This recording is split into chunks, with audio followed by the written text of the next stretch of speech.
ভিটে বাড়ির প্রথম পর্বে আপনারা দেখেছিলেন স্বপনের আকস্মিক আগমন ভিটে বাড়িতে এবং রহস্যময়ভাবে বাড়িতে বন্দী হয়ে যাওয়া। এবার দ্বিতীয় পর্ব।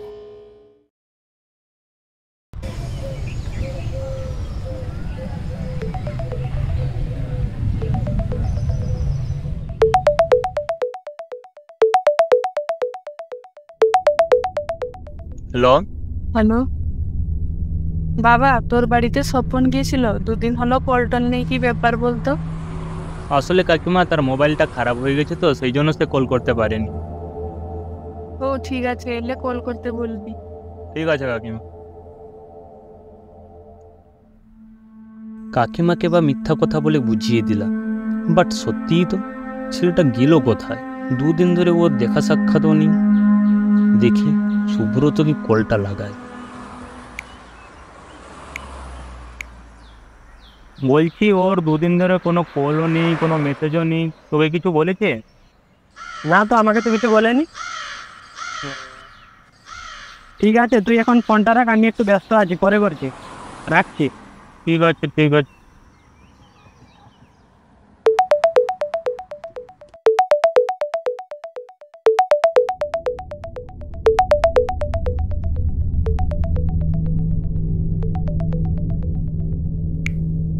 হ্যালো। হুম। আরে হ্যাঁ, আর একটা কথা, সে দুদিন আগে আমাকে একটা ঘরের ব্যাপারে বলছিল, কি ভিটে বাড়ি নাকি। ঠিক আছে, আমি রাখছি। হ্যাঁ হ্যাঁ, না আমাকেই যেতে হবে।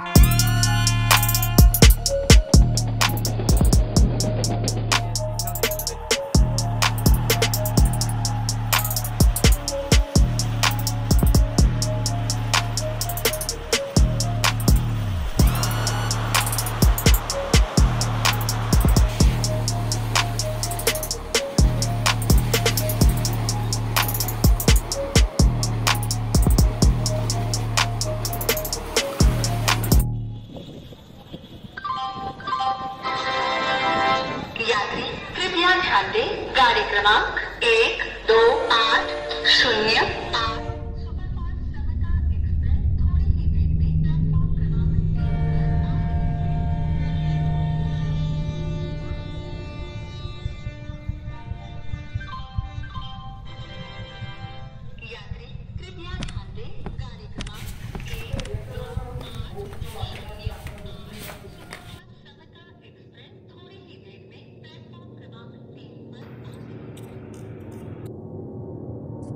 দাদা, বহরমপুরা যাবেন?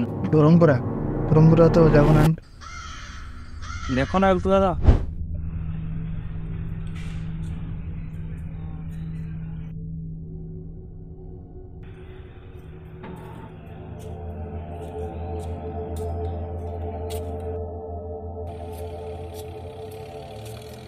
দাদা একটু বহরমপুরা চলো দাদা, দরকারই ছিল একটু।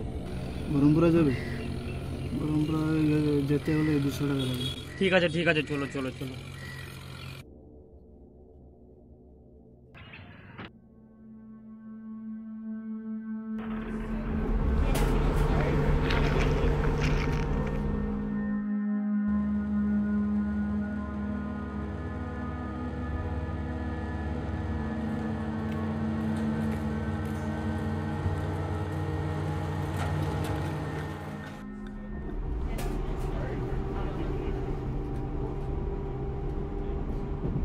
আজব ব্যাপার তো, যেখানে স্বপন কাউকে কিছু না বলেই চলে এলো, আবার এখানে টোটোওয়ালা বহরমপুরা বলতেই না বলে দিচ্ছে।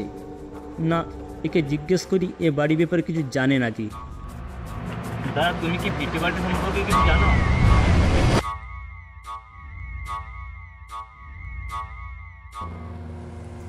ওই বাড়ির রহস্য অনেক দাদা, সেই বাড়িতে যে একা যায় সে আর ফিরে আসে না।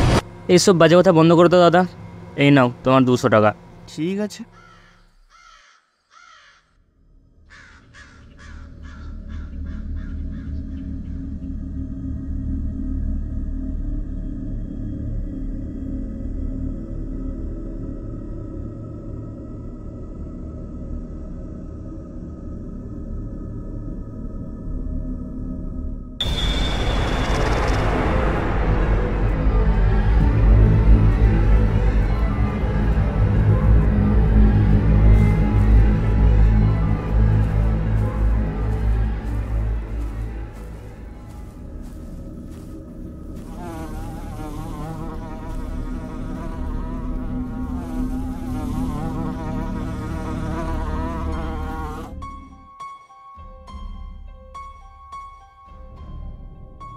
দরজা খোলা? কি ব্যাপার?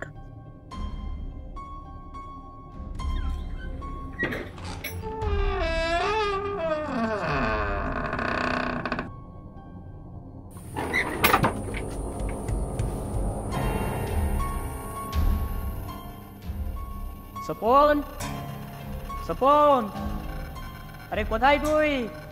স্বপন,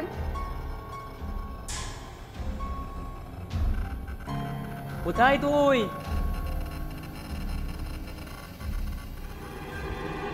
স্বপন, কি হলো স্বপন? কি হলো? উঠ স্বপন, উঠ, উঠ, কি হয়েছে? উঠ, উঠ স্বপন, উঠ। স্বপন, স্বপন, উঠ স্বপন, উঠ। স্বপন, কি হয়েছে তোর? জলটা জলটা কোথায় গেল? জল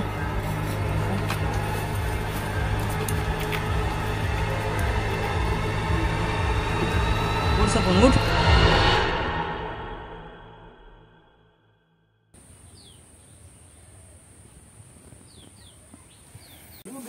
আমার কাঁধে হাত দে।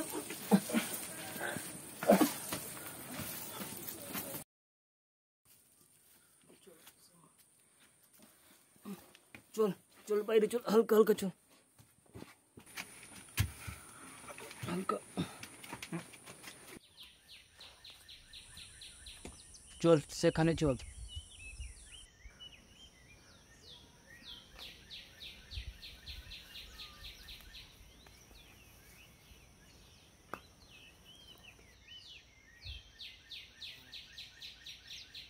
নে আগে জল খা।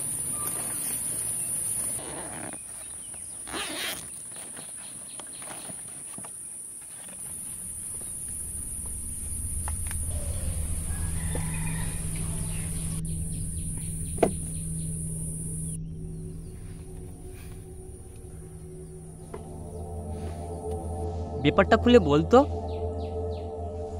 দুদিন আগে আমি রুমে বসে বই পড়ছিলাম, সামনেই পরীক্ষা।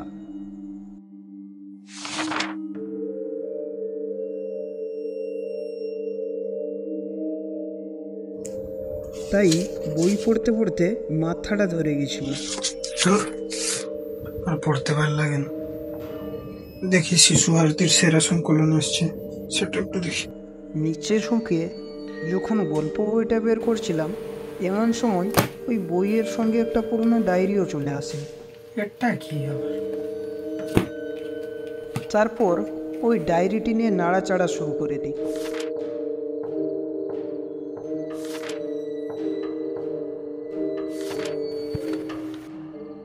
নাড়াচাড়া করতে করতে যখন কিছু না পাই, তখন বিরক্ত হয়ে ওই ডায়েরিটি সরিয়ে দিই। তারপর যথারীতি ওই গল্পের বইটি পড়তে শুরু করি।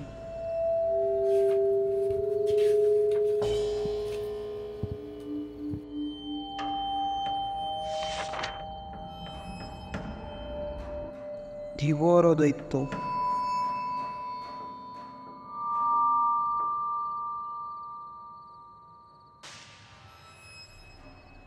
এমনি পড়তে পড়তে হঠাৎ জানিস তো, ঘরের ভিতরে যেখানে কোনো বাতাসই ছিল না, এক দমকা বাতাসে ডায়েরির পাতাগুলো উঠতে থাকে, যেটা দেখে আমি চমকে যাই। বই পড়তে পড়তে এমন সময় এক দমকা বাতাসে ডায়েরিতে ফুটে ওঠে এক রহস্যময় লেখা, ভিটে বাড়ি।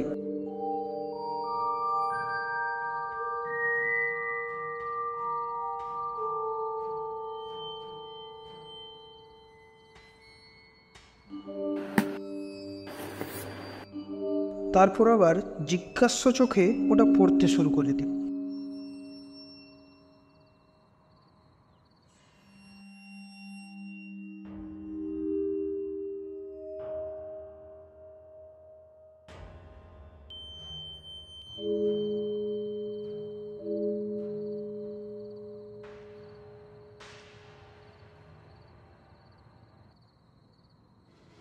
পড়তে পড়তে যখন শেষ দিকে পৌঁছে যাই, তখন দেখি তার বাকিটা কোথায়? যদিও ঠিকানাটাই বা কোথায়?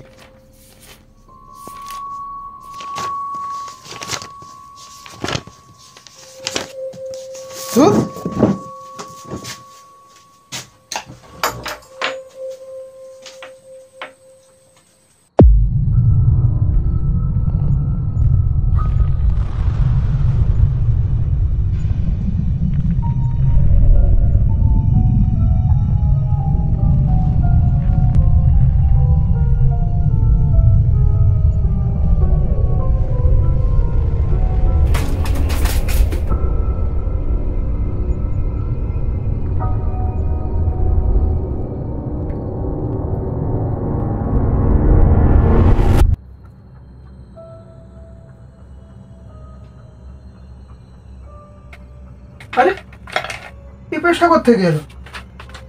এটা তখন মিসিং ছিল। না, আজকে মনে হয় এই ব্যাপারে আমি একটু বেশি ভেবে ফেলেছি। যাই হোক, ঠিকানাটাই পাওয়া গেছে। যাই এবারে ব্যাগপত্র গুছাই। রাগ আর বিরক্তির কিছুক্ষণ পর যখন ঠিকানাটা খুঁজে পাই, তার পরের দিন সন্ধ্যা নাগাদ এখানে পৌঁছে যাই। এত দূর চলে এলি, আমাদের তো বলতে পারতিস, আমরা কি আসতাম না? আরে এমন কিছু ব্যাপার না, ভাবলাম প্রথমবার একা গিয়ে ঘুরে আসি, এর পরের বার এলে তোদেরকে নিয়ে আসতাম। অযথা তোদেরকে এটাতে জোড়াতে চাইছিলাম না। থাক থাক, হয়েছে, বাকিটা বাড়িতে গিয়ে শোনাবি। চল এবার। আরে বাড়িতেই যাই, বাড়িতে বেশিক্ষণ থাকা ভালো নয়।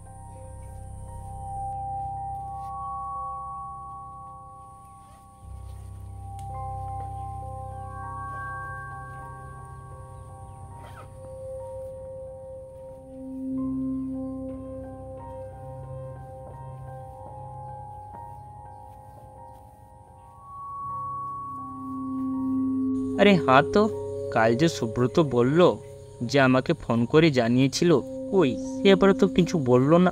না না না না, কিছু একটা তো হয়েছে। ওই এ মিথ্যা কথা বলছেন, না হয় সে। কিন্তু সুব্রত মিথ্যা কথা বলতে যাবেই কেন? বাদ দাও।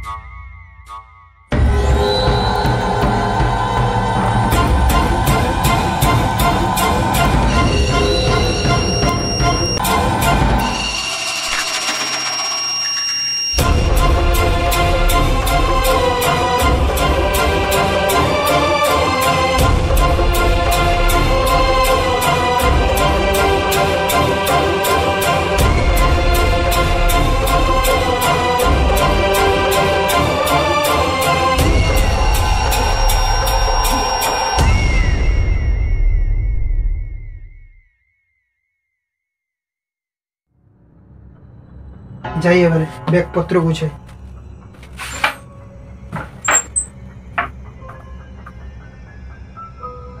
হ্যালো, হ্যাঁ বল রে। কি করছিস? এই তো বসে আছি।